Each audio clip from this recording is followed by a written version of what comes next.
Okay, moving on to other issues. Yesterday afternoon, the Secretary called Azerbaijani President Aliyev. They discussed the strategically important partnership between our two countries. She reiterated to President Aliyev that the U.S. relationship with Azerbaijan remains strong, and she took the opportunity to convey her regret for the WikiLeaks disclosures. As the Secretary also made clear during her visit to Baku last July, Azerbaijan remains a key partner of the United States, including serving as a member of the ISAF coalition in Afghanistan and cooperating with us on closely on counterterrorism and other important security issues. What was the response? The cables that came out about Aliyev and his family were some of the most embarrassing. Was there a response from the President as to her expression of regret?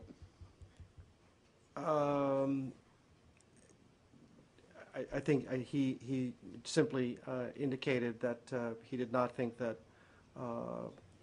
alleged cables would affect our long-term relationship. I think Mark Toner earlier today confirmed that in Ivory Coast, an errant rocket-propelled grenade did strike the outer perimeter of the embassy with only slight damage and no injuries. We remain very concerned about the outbreak of violence today in Côte d'Ivoire. We understand that there are a number of injuries and as many as 18 have been reported killed. The UN operation in Côte d'Ivoire set up a field hospital to treat those who've been wounded, and we deplore the use of violence and again call on everyone to remain calm as we continue to work with the international community to help resolve this situation. This evening, a combined African Union and ECOWAS delegation is expected to arrive in Abidjan to continue to encourage President Gbagbo to step aside. Also in Yemen, go ahead. For 1 second, I understand the embassy is going to authorize departure. It is something that we are considering given the violence, but we have not yet made a decision.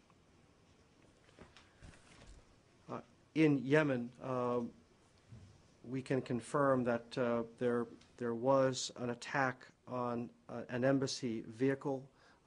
Thankfully, those in the vehicle were not injured, and we have an ongoing investigation. The attack occurred in Hada, which I think is a suburb of Sana'a. Real quick, there were some conflicting reports I was hearing about whether they were actually in the vehicle or not, whether the bomb was thrown in the vehicle or placed. I mean, can you give us a sense of my understanding is that there were people in the vehicle. The bomb went off outside the vehicle, but again, thankfully, there were no injuries. But I agree with you. We've heard different reports on this, but my last understanding was that there were actually personnel inside the vehicle. Can you clarify whether they were embassy personnel that you're talking about, or the reports were just saying Americans? I just want to know. I know it was an embassy vehicle, but again, there's still details being clearly understood by the embassy. So I understand that there were Americans in the vehicle, but as to who they were, we're still trying to narrow that down. Was almost 24 hours ago. Yeah, we were on the phone not 30 minutes ago, just trying to clarify these details, and they're still sketchy, to be quite honest. Well, does this mean that these are people who may work for an agency that doesn't operate out of this building? I mean, what are we talking about here? Were they government employees? Matt, we've asked all those same questions. I believe they were embassy personnel, but we are trying to specifically nail that down. So that is our emerging understanding, but not all the details are clear yet. Did Assistant Secretary Feldman return from Yemen? Assistant Secretary Feldman departed Yemen. He is in Libya today. He had a meeting earlier today with Foreign Minister Musa Kusa. one more. Deputy Secretary Steinberg, along with NSS Senior Director Jeff Bader and Ambassador Sung Kim, did meet today with senior Chinese officials. They met with State Councilor Dai Bingguo, Director of the International Department of the Central Committee of the Communist Party of China, Minister Wang, Jia Ru, the Executive Vice Foreign Minister, Zhang Zhujun, and Vice Foreign Minister Tang Kai, and Special Representative for the Korean Peninsula, Ambassador Wu Dawei. They talked about both the bilateral relationship, issues on the Korean Peninsula, and preparations for the upcoming visit of President Hu Jintao. And one more, George Mitchell has met with Catherine Ashton. I think you saw a detailed statement from Catherine Ashton's office earlier today. Then met with French Foreign Minister Aliot Marie, and is due to arrive back here in the United States this evening. PJ, as you may have noticed, Julian Assange was released on bail in London today. Do you guys care what happens to him?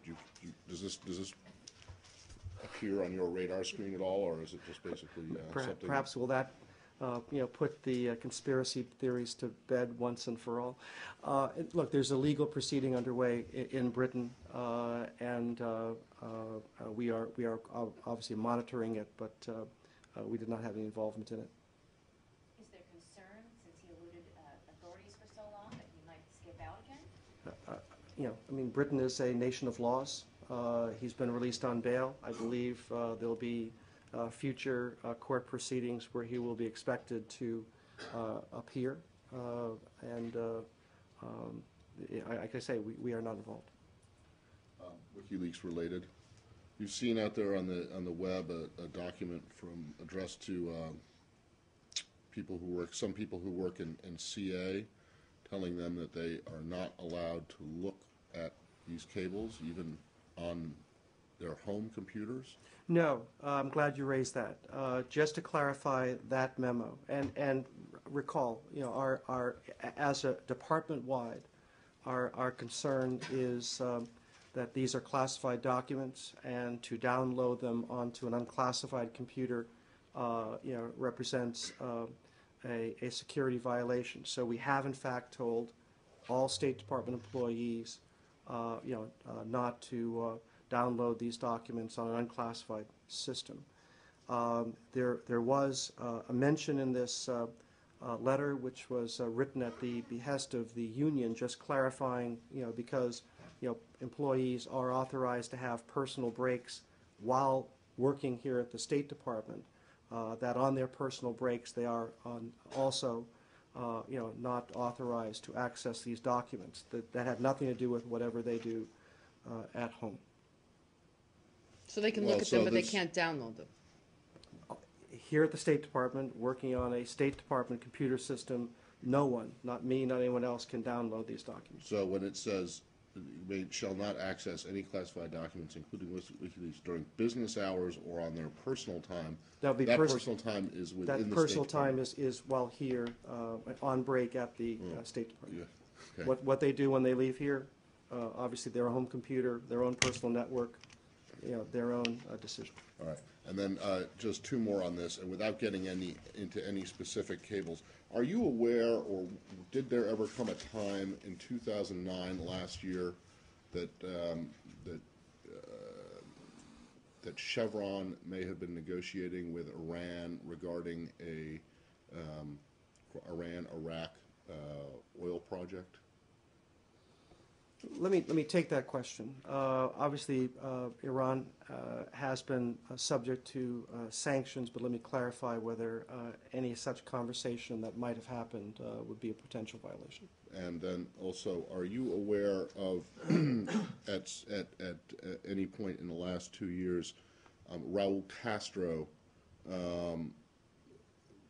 through the Spanish, trying to open up a direct dialogue with the White House, and him being basically or the Spanish being told in return that no, he should go. We've made a number of outreach efforts so far, and he should, if he wants to open up a direct dialogue with the U.S., he should go through the normal diplomatic channels.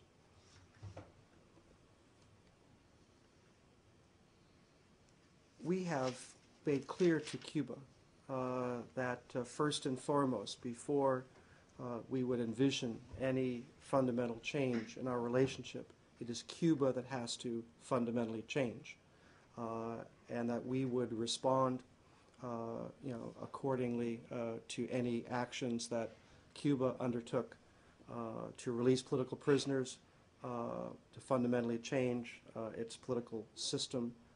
That remains our position, but we still continue to engage Cuba on specific issues such as migration issues, which has a clear humanitarian issue.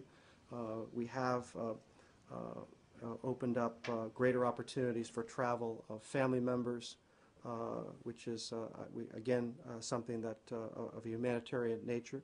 But we will consider changes in our relationship only when we start to see real change. This is hold on a second. This is not this is a little more narrow than a change in policy. This is just talking about. I mean, this is Castro seeking a direct contact, seeking direct contact with the White House, not necessarily a change in policy. Well, I'm just, we have an intersection in Havana that operates. We do have specific dialogue with the government of Cuba, and a broader, higher level dialogue, will only be feasible once we see real change in Cuba. As we've said, we're prepared to respond as Cuba changes, but we have not seen anything approaching fundamental change in Cuba at this point. Why is a broader dialogue only feasible once there's a change in Cuba? I thought this administration and this president campaigned on engagement with one's enemies in order to change the behavior. Well, again, but we engage at an appropriate level where we see an opportunity. We have limited dialogue with Cuba right now on specific issues, postal issues, migration issues. These are small technical issues, though. This president, I believe that this president did campaign on engagement with one's enemies or countries that you don't have, that you don't agree with, in order to find further areas of common interest. Well, we will pursue our national interests. We are willing to pursue engagement. There's no cookie-cutter approach to this. Our approach to Cuba doesn't necessarily have to mirror our approach to Iran, which doesn't necessarily have to mirror our approach to North Korea. We continually to review our policies with respect to Cuba. We have made over the past 18 months, some changes. To allow certain activities to expand. We continue to evaluate how to increase, people-to-people contact between the American people and the Cuban people. But in terms of a broader, higher-level dialogue, we've made clear we want to see, fundamental changes occur in Cuba, and we will respond as those occur. David. On North Korea. There's some reporting of an agreed list, an agreement among the United States, South Korea, and Japan, a specific list of things that North Korea has to do to get the talks going again, the six-party talks. Does such a list exist, and has it been conveyed to the North Koreans? There are things that we believe North Korea needs to do. One is to cease provocations. A second is to reduce tensions in the region. A third is to improve its relationship with South Korea. And a fourth is to take affirmative steps to denuclearize in line with the 2005 joint statement, and others is to abide by its international obligations under UN Security Council resolutions. So North Korea knows what it needs to do. We've made no secret of those kinds of criteria that we need to see, that action on those criteria, would demonstrate to us a seriousness of purpose that might open the door to renewed dialogue. So there are a list of things that we want to see North Korea do, but it is more in a category of, once we see consistent seriousness of purpose on North Korea to reduce tensions in the peninsula, then we'll evaluate what steps we would take. But has this existed as a diplomatic note of some sort? No. I mean, we have had conversations with North Korea. They know exactly what we expect them to do. They have failed to respond to the kinds of actions that we would like to see. South Korea is planning some live fire drills in the same area that the skirmish a few weeks ago or a month ago erupted. I was wondering if you had this weekend, and I was wondering if you had advised the South Koreans that that this would be could be perceived as provocative by the North and could lead to further escalation, and whether you've advised them not to do them. No, we've been fully briefed on the planning for this exercise. We always stand ready as an ally to and are committed to the defense of South Korea. These are routine exercises.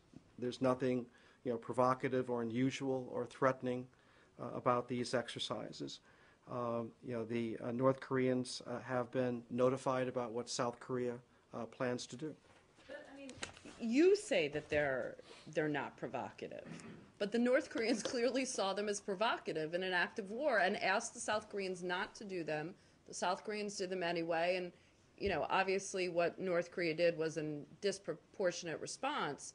But they clearly see these as provocative actions. And given the escalation and the tensions in the region right now, do you think it's a smart idea for South Korea to be further pissing off the North Koreans, for lack of a better word? A technical diplomatic term, obviously. Well, I would just challenge the presumption, at least behind the question, that these are actually legitimately connected. Recall in the previous incident, where North Korea shelled, South Korea Island.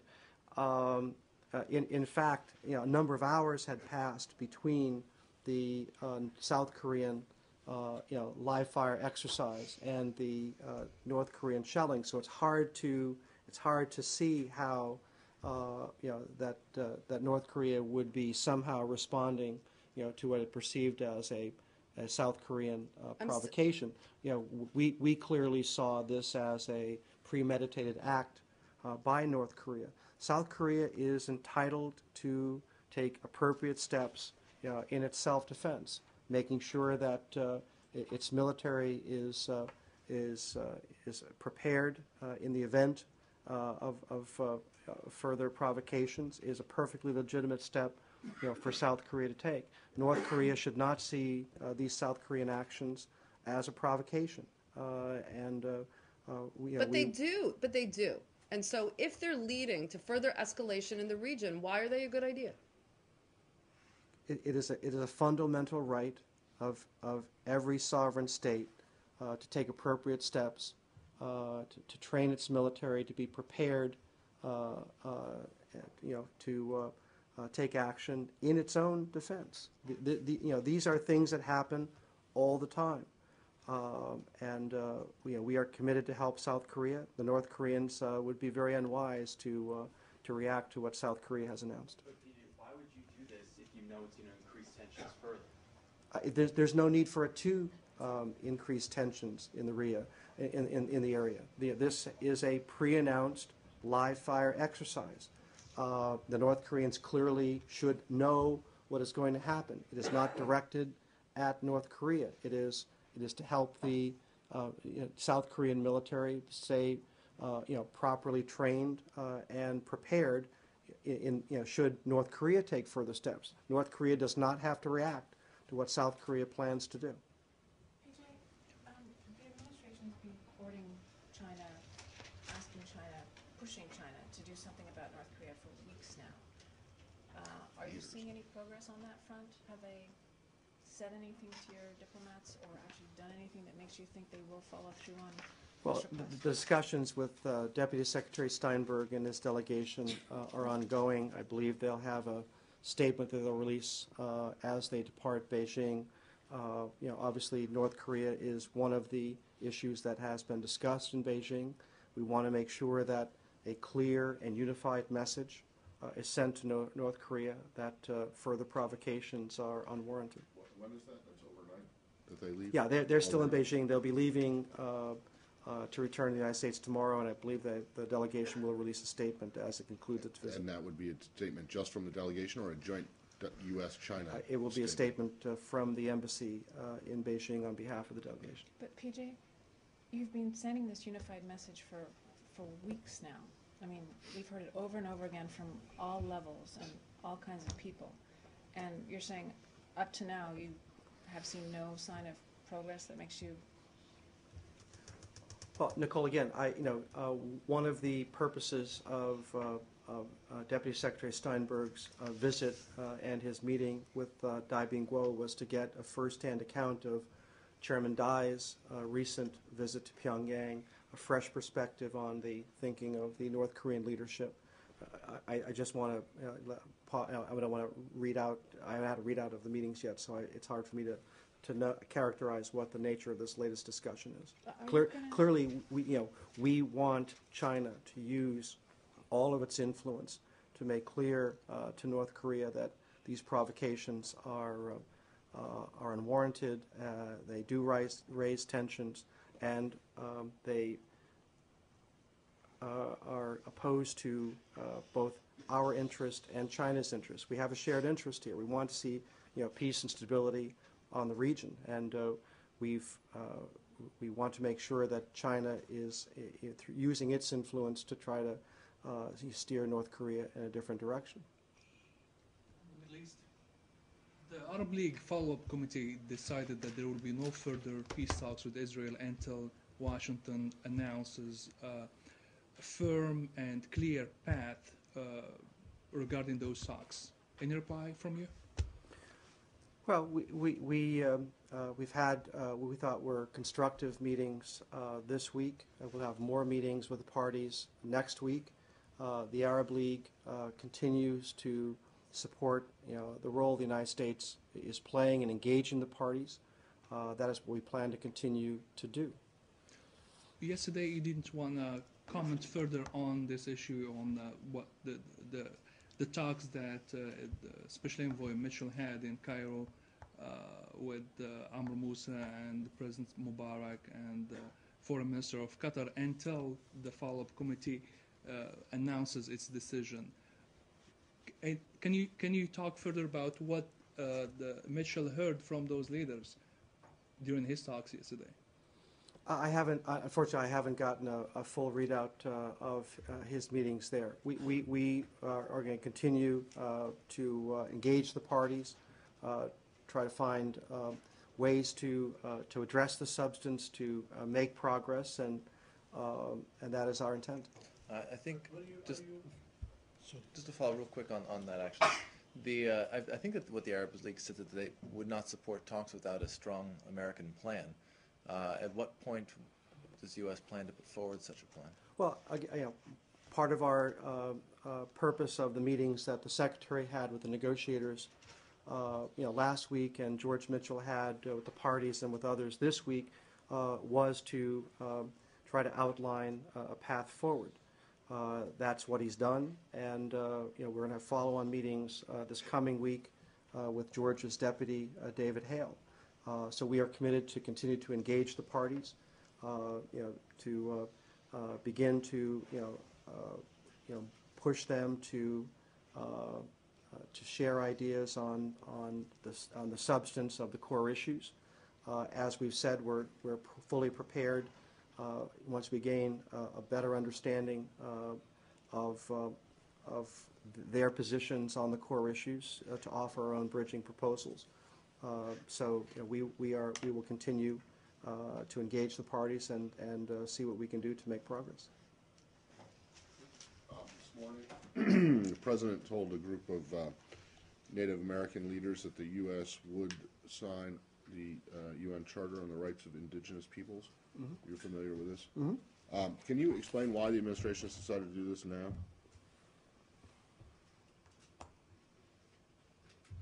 Well, today's announcements follows a comprehensive review process. It was announced in April of this year.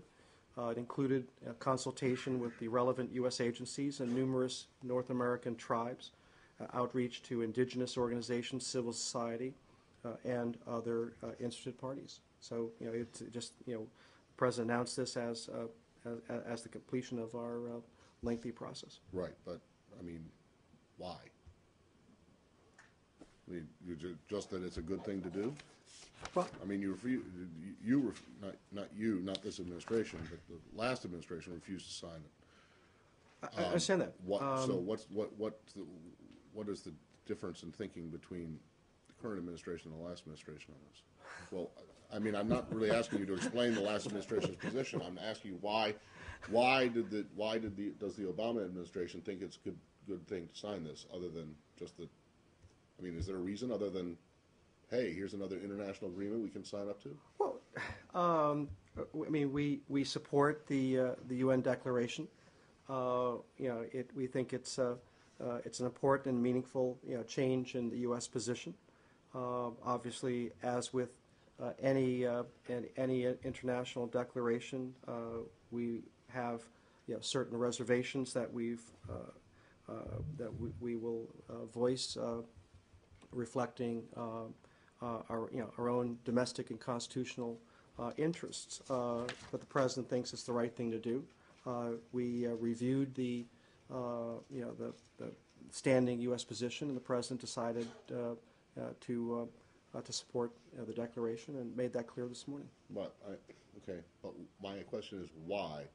Unless there is no other reason, then we thought it was the right thing to do. I mean, why go ahead? Well, Matt, this did not sneak up on us. We announced in April that we were going to review our position. We've done that review. The President's made a decision to change the U.S. position, and he thinks it's in our both our national interest as well as the right thing to do, and has so announced.